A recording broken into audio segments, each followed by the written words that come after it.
നമ്മുടെയൊക്കെ നാട്ടിൽ ഈ ജയിലുകളിൽ കുറച്ച് പാവങ്ങൾ കിടപ്പുണ്ട്. നിങ്ങൾ അറിഞ്ഞോ ഈ വിവരം?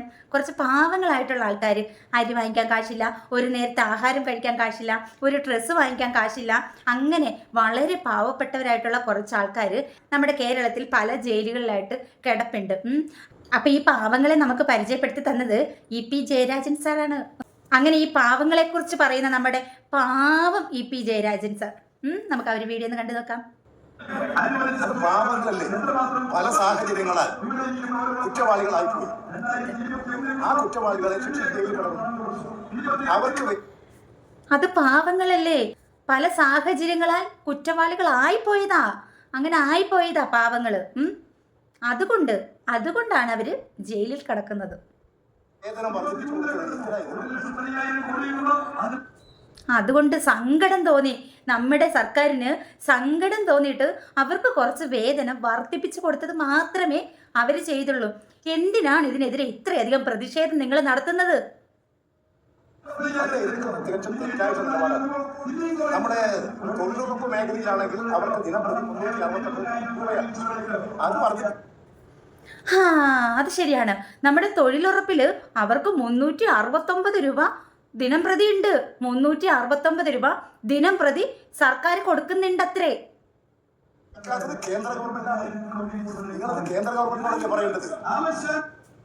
അത് വർദ്ധിപ്പിക്കാത്തത് കേന്ദ്ര ഗവൺമെന്റ് ആണ്. അപ്പൊ നിങ്ങൾ ചെന്ന് കേന്ദ്ര ഗവൺമെന്റിനോട് വേണം പറയാൻ. ഈ തൊഴിലുറപ്പൊന്നും ഞങ്ങളുടെ ഡിപ്പാർട്ട്മെന്റിൽ പെട്ടതല്ല, അതൊക്കെ കേന്ദ്ര ഗവൺമെന്റിന്റെ ഡിപ്പാർട്ട്മെന്റ് ആണ്. അപ്പൊ അവിടെ വേണം നിങ്ങൾ ഇത് സംസാരിക്കാൻ. ഞങ്ങളുടെ ഡിപ്പാർട്ട്മെന്റിൽ കുറച്ച് പാവങ്ങളായിട്ടുള്ള ജയിൽ പുള്ളികൾ, സാധുക്കളായിട്ടുള്ള ജയിൽ പുള്ളികൾ മാത്രമേ ഞങ്ങളുടെ ഡിപ്പാർട്ട്മെന്റിലുള്ളൂ. അവരുടെ കാര്യം മാത്രം ഞങ്ങൾക്ക് നോക്കിയാൽ മതി. ഇത് വർദ്ധിപ്പിക്കണം. അങ്ങനെ വർദ്ധിപ്പിക്കുമ്പോൾ മിനിമം വേതനം കൊടുക്കണം. ആ മിനിമം വേതനം കൊടുക്കേണ്ടത് കേന്ദ്ര ആവശ്യപ്പെടുന്ന പദ്ധതിയാണ്, കേന്ദ്ര ഗവൺമെന്റാണ്.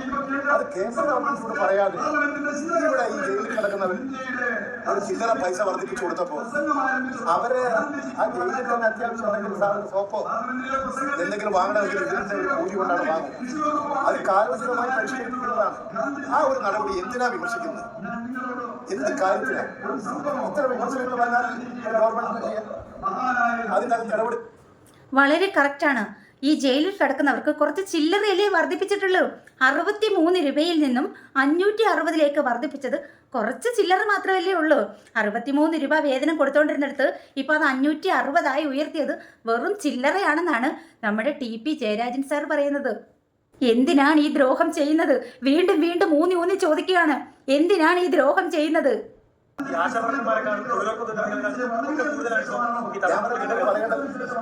കുറഞ്ഞവർക്ക് വർദ്ധിപ്പിക്കാനൊക്കെ പറയേണ്ടത് ആശാവർക്കർമാര്, അതുപോലെ തന്നെ തൊഴിലുറപ്പുകാർ, മറ്റ് വർക്കേഴ്സ്, അവർക്ക് പോരാ കൂലി. അതിൽ പറയേണ്ടത് ഈ കൊടുക്കുന്ന ആനുകൂല്യങ്ങൾ എന്തിനാ എതിർക്കുന്നത്? അതാ ഞാൻ പറഞ്ഞത്, നിങ്ങൾ തൊഴിലുറപ്പാണെങ്കിൽ തൊഴിലുറപ്പ് ഇതിന്റെ മിനിമം വേജസ് നിശ്ചയിക്കുന്നത് കേന്ദ്ര ഗവൺമെന്റാണ്. അവരത് മാറ്റി മിനിമം വേജസ് കൊടുക്കണം. മുഴുവൻ ആളുകൾക്ക് മിനിമം വേജസ് കൊടുക്കണം.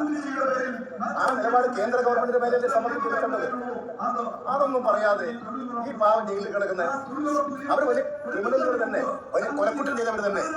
പക്ഷേ ലൈഫ് ജീവപര്യന്ത ജയിലിനകത്തല്ലേ അവരങ്ങനെ പണിയെടുത്ത് കിട്ടുന്നത്. അവര് കൊലക്കുറ്റം ചെയ്തവരാണ്, അവര് ക്രിമിനലാണ്, പക്ഷെ അവര് പാവങ്ങളാണ്. എന്താ ചെയ്യുക? അപ്പോൾ ഇതുപോലുള്ള ആൾക്കാർ നമ്മുടെ നാട് ഭരിച്ചാൽ എങ്ങനെയിരിക്കും? ഇവരെ വോട്ട് ചെയ്ത് ജയിപ്പിച്ച് അങ്ങോട്ട് വിടുന്നത് നമ്മൾ തന്നെയാണേ. അപ്പം നമ്മളിതൊക്കെ അനുഭവിക്കണ്ടേ? അനുഭവിച്ചേ മതിയാവൂ.